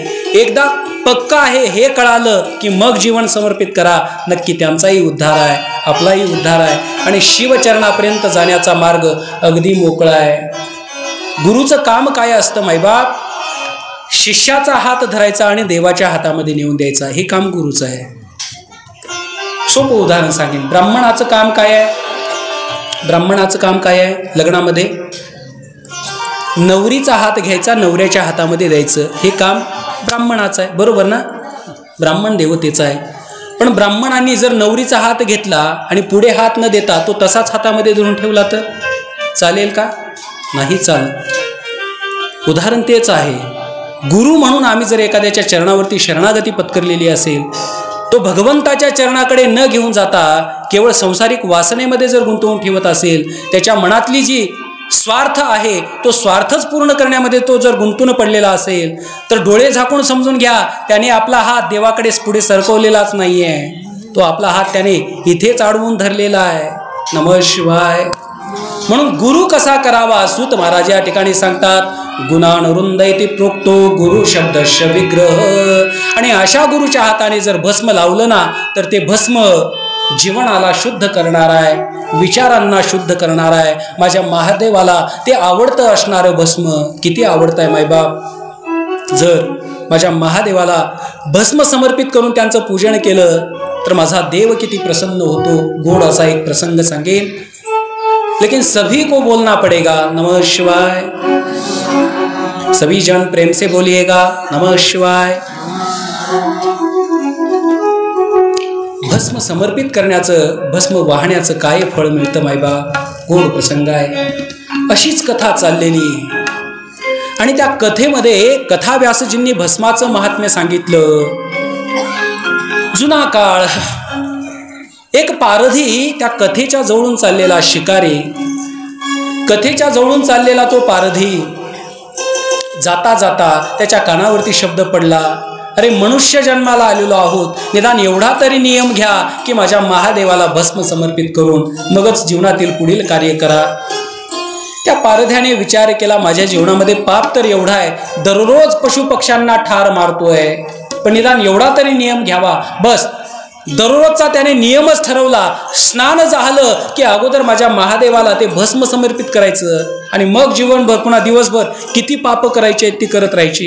का? कारण होताच पारधी, शिकारी, पशुपक्ष्यांना मारणारा. आता ठार मारणं म्हणजे पापच आहे. त्याने विचार केला, बस एवढाच नियम घ्यायचा. स्नान झालं की एकदा माझ्या महादेवाला, नमः शिवाय, माझ्या महादेवाला चितेचं ताजं भस्म आणून समर्पित करायचं त्याने नियम घेतला.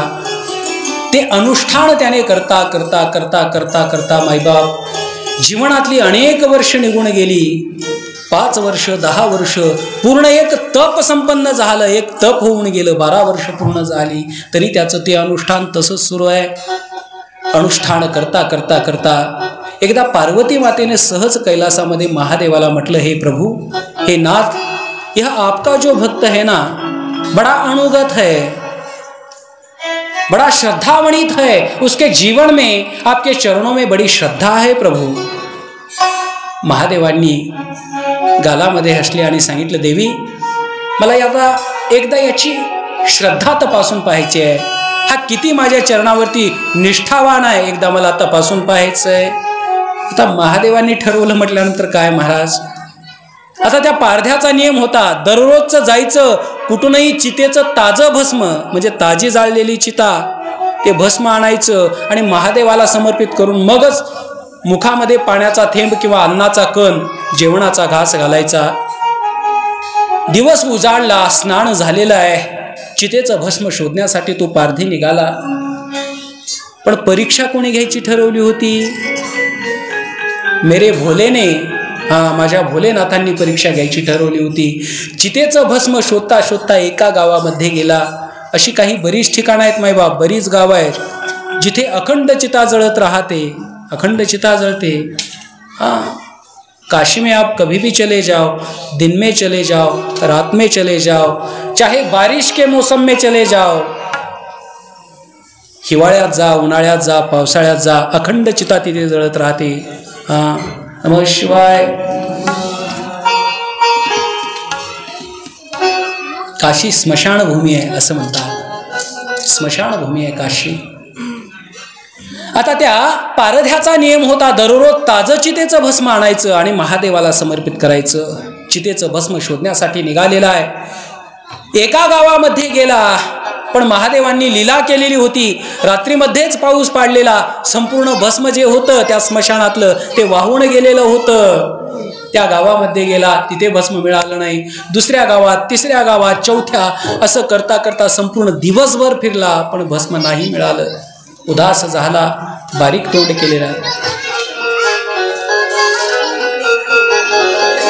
नमः शिवाय. बारीक तोंड केला, घरी आला. घरी येऊन उदास चेहऱ्याने घरामध्ये बसलेला आहे. बसलेला असताना बायकोने विचारलं, नाथ काय झालं, एवढे उदास का झालेला आहात, आज तुमचा चेहरा प्रसन्न वाटत नाहीये. त्याने सांगितलं, देवी अगं माझा 12 वर्षाचा नियम आज खंडित होतो की काय, अशी अवस्था आहे. आज भस्म नाही ग मिळालं मला, त्या देवाला समर्पित करण्यासाठी मला भस्म नाही मिळालं. नमः शिवाय.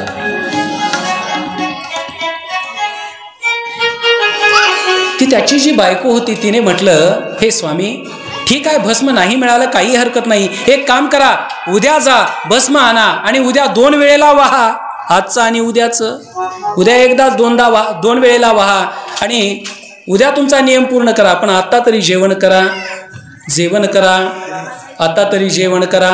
सकाळपासून तुम्ही उपवासी आहात, आता तरी जेवण करा. त्याच्या डोळ्यातून अश्रूच्या धारा वाहू लागल्या.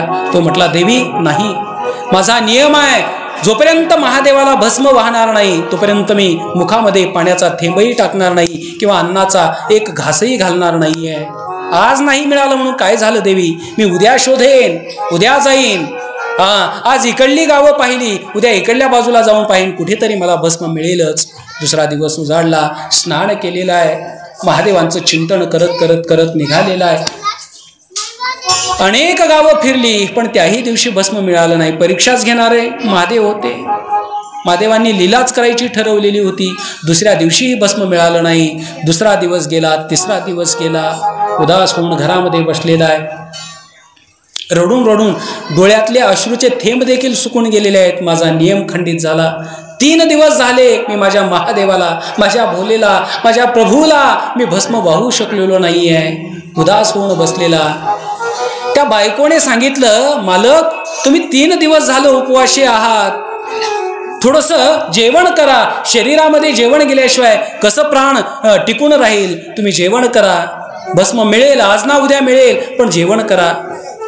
त्या पारध्याने सांगितलं, देवी शरीरातून जीव निघून गेला तरी चालेल, पण जोपर्यंत मला भस्म मिळणार नाही ना, मी माझ्या महादेवाला, माझ्या देवाला मी भस्म वाहणार नाही ना, तोपर्यंत अन्नाचा कण मुखामध्ये जाऊ देणार नाही किंवा पाण्याचा थेंब जाऊ देणार नाही. हे वाक्य जसं त्याच्या बायकोने ऐकले ना, तिच्याही डोळ्यातून घळा घळा घळा घळा घळा अश्रू व्हायला लागले.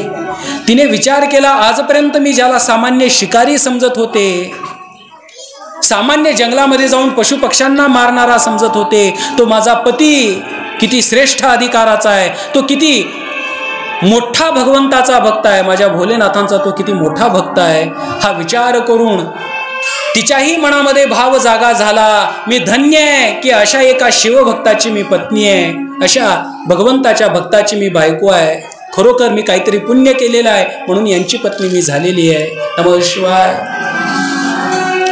आपल्या मालकाचा तो दृढ निश्चय पाहिला, कठोर निश्चय पाहिला. तिने सांगितलं, मालक हे स्वामी चिंता करू नका, तुम्ही स्नान करा, आज तुमचा नियम नक्की पूर्ण होणार, तुमचा आज नियम नक्की पूर्ण होणार आहे, तुम्ही स्नान करा.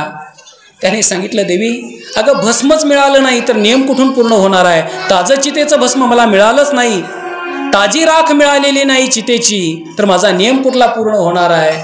तिने सांगितलं, चिंता करू नका स्वामी, तुम्ही स्नान करा. ही जी आपली झोपडी आहे ना, ही गवताची घासफूस यांनी निर्माण केलेली जी झोपडी आहे ना, या झोपडीमध्ये या घरामध्ये मी जाऊन बसते, तुम्ही दरवाजा बंद करा आणि या झोपडीला पेटवून द्या स्वामी, आतमध्ये मी बसून राहीन. जेव्हा ही झोपडी जळून जाईल तेव्हा त्या झोपडीच्या समवेत मीही जळून जाईल, हा देहही जळून जाईल. या देहाच्या द्वारा जे ताजं भस्म होणार आहे ना, ते ताजं भस्म घ्या आणि मग महादेवाची पूजा करा.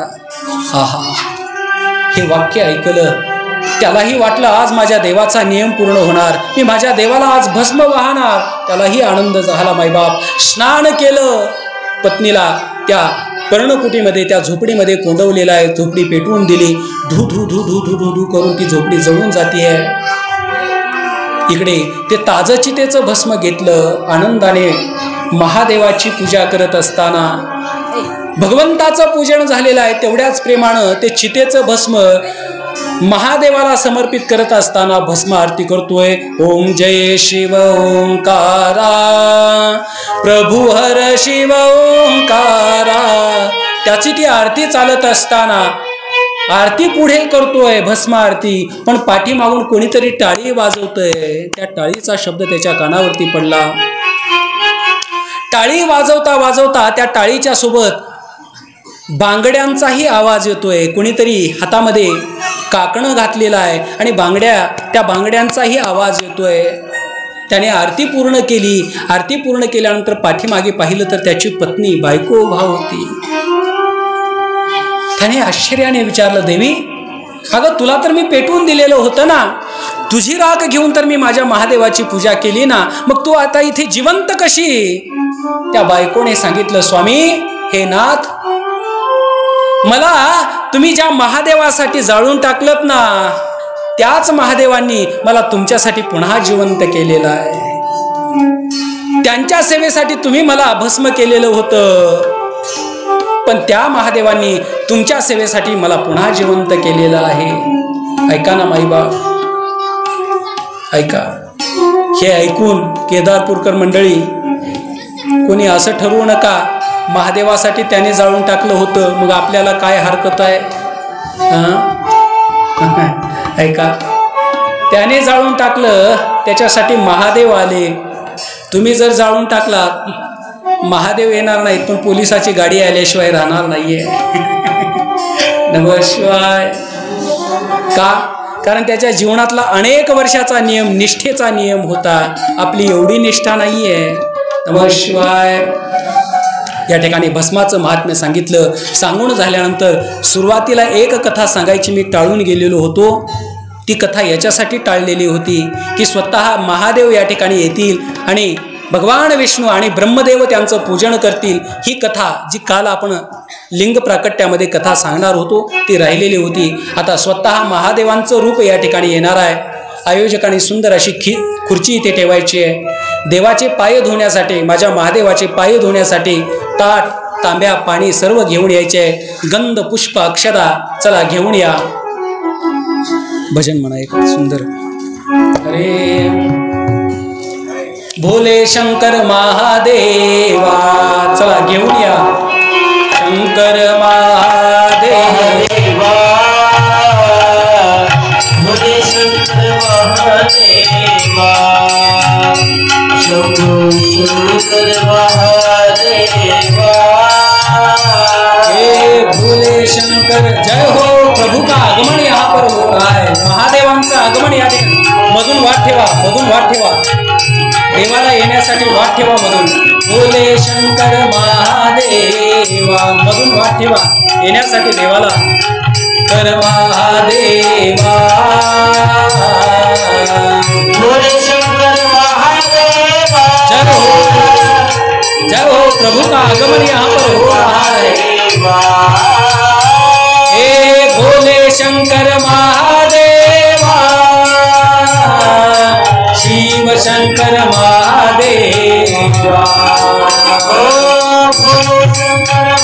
जय हो हे महादेव शिव शंकर महादेवा.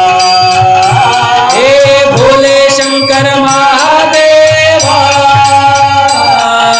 शिव शंकर महादेवा. जय हो हे महादेव. जय हो महादेवांना बसता महादेव जय हो हे प्रभू. सर्वांनी प्रेमपूर्वक टाळी वाजवून. हे भोले शंकर महादेवा शिव शंकर महादेवा भोले शंकर महादेवा. जय हो शंकर महादेवा. प्रेम से ताली बजाते हुए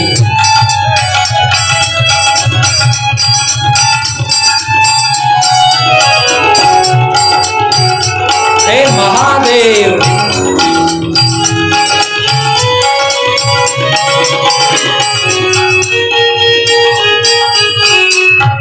नमः पार्वती पतये शिव हर महादेव. काल लिंग प्राकट्याची कथा आपण पाहिलेली होती. लिंगाचं प्राकट्य झाल्यानंतर त्या ठिकाणी आता भगवान विष्णूंनी आणि भगवान ब्रह्मदेवांनी भगवान महादेवांची पूजा करायला प्रारंभ केलेली आहे. दोघांनाही खाली बसवा. तिथे ताट वगैरे आणलेलं असेल तर महादेवांची पाये धुवून सुंदर असं गंध अक्षदा लावून पुष्प वाहून हार घालून माझ्या भगवंताचं पूजन या ठिकाणी सुंदर अशा पद्धतीने या ठिकाणी. नमः शिवाय. निखिल तो मोबाईल घे रेकॉर्डिंग करा पूजेची वगैरे. मोबाईल घेऊन रेकॉर्डिंग करा त्यांचं पूजा करतो. नमः शिवाय. या ठिकाणी सुंदर असं पूजन माझ्या महादेवाचं भगवान ब्रह्मदेव आणि भगवान विष्णूंनी पाद प्रक्षालन केलेलं आहे. ज्या दिवशी लिंग प्रकट झालं ना तो दिवस म्हणजे महाशिवरात्रीचा दिवस होता. काल आपण कथा ऐकलेली आहे. तो दिवस होता महाशिवरात्रीचा, जी वर्षातून एकदा येणारी तिथी ज्याला महाशिवरात्री असं म्हणतात. इथे पूजन होत असताना सर्वांनी माझ्या महादेवाचं स्मरण करायचं आहे. ओम नमः शिवाय. ओम नमः शिवाय. जय ओम हरि ओम नमः शिवाय. हरि ओम नमः शिवाय. हरि ओम नमः. सर्वांनी पूजन करत असताना ओम नमः शिवाय. हरि ओम नमः शिवाय. जय ओम हरि ओम नमः शिवाय. ओम नमः शिवाय. हरि ओम नमः शिवाय. जय ओम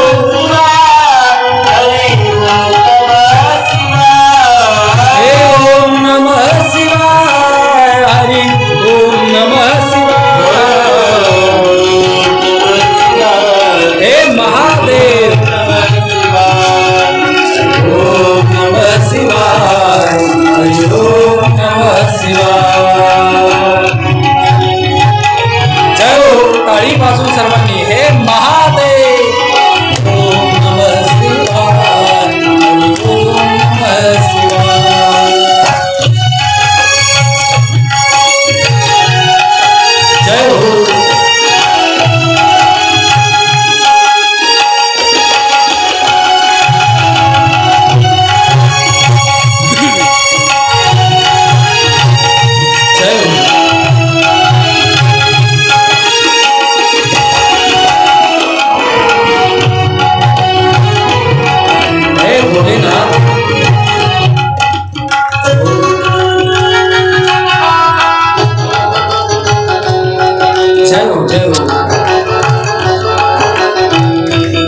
टाळी वाजून सर्वांनी टाळी वाजून झाली कथा संपलेली आहे आजची एकदा प्रेमपूर्वक हे महादेव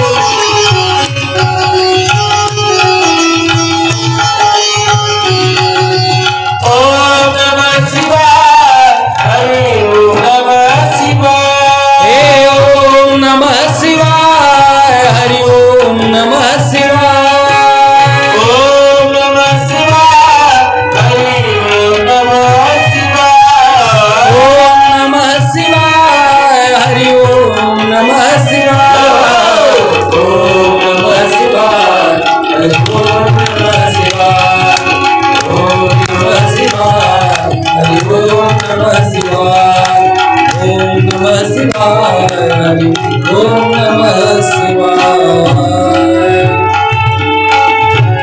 नमः पार्वती पतये शिव हर हर महादेव। सुंदर असं या ठिकाणी भगवान शिवजींचं पूजन ती कथा खरी तर सुरुवातीला सांगायची होती, कारण काल आपण लिंग प्रागट्याची कथा ऐकलेली होती। लिंगाचं प्राकट्य झाल्यानंतर भगवान विष्णूंनी आणि ब्रह्मदेवांनी ज्या दिवशी पूजा केली ना, ज्या दिवशी लिंग प्रकट झालं ना, त्याच दिवसाला महाशिवरात्री असं म्हणतात। जे वर्षातून आपण एक व्रत धारण करतो, सर्वश्रेष्ठ व्रत, व्रतामध्ये ते महाशिवरात्री कोणत्या दिवशी प्रकट झाली, ज्या दिवशी लिंग प्रकट झालं त्याच दिवसाला महाशिवरात्री असं म्हणतात। त्याच दिवशी सुंदर अशी पूजा आता ज्याचं दर्शन आपण केलेलं आहे ती पूजा या ठिकाणी घडलेली आहे। आता आजच्या या चतुर्थ दिवसाच्या कथारूपी भागीरथीला विराम देत असताना उद्या अतिशय गोड अशी कथा आहे। उद्या रुद्राक्ष महिमा, बिल्व महिमा, माझ्या महादेवाच्या नावाची महिमा, त्यानंतर दुसरी जी संहिता आहे ज्याला रुद्र संहिता असं म्हणतात, त्या रुद्र संहितेचं चिंतन उद्या आपल्याला करायचं आहे। त्यामुळे आजपर्यंत बऱ्याच जणांना येणं जमलं नसेल, हरकत नाही आहे। गडबडी संसाराच्या व्यापामध्ये, संसार जन्माचा आहे, जमलं नसेल हरकत नाही आहे। जरी येणं नाही झालं तरी 2-3 दिवसाची जरी कथा ऐकायची असेल तर यूट्यूबला अवेलेबल आहे, यूट्यूबला सर्वांसाठी उपलब्ध आहे। नवनीत धारा या चॅनलवरती जी आपली 2-3 दिवसाची कथा झालेली आहे ती आहे, पहा।